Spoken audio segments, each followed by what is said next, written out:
Good morning student. Welcome to the online class. In today's video I want to tell you sound of I. With the help of sound of vowel I we can make 3-letter word. For example, this is a picture of bin. Let's start B-I-N. Bin. The next picture is, this is the picture of fish and this is fin. F-I-N. Fin. The next picture is nib. N-I-B. Nib.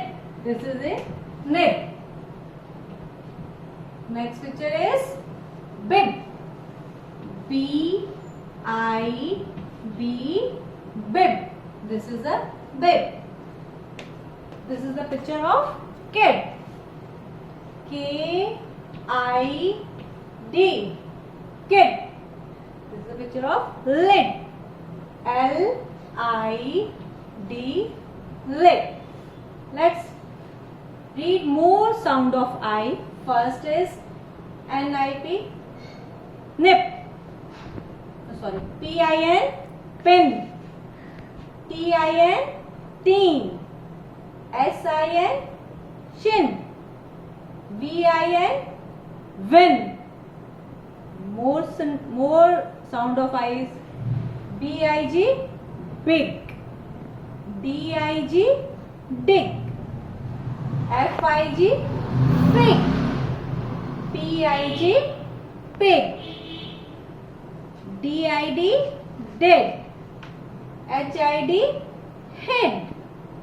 B-I-D. Bid. K-I-D. Kid. Kids, you repeat with me all these words sound of I. D-I-D. Did. H-I-D. Hid. K-I-D. Kid. Okay. Next row is K-I-T. Kit. P-I-T. Pit. B-I-T. Bit. F-I-T. Fit. Or S-I-T. Sit. My dear student, I hope you know the sound of I. Thank you.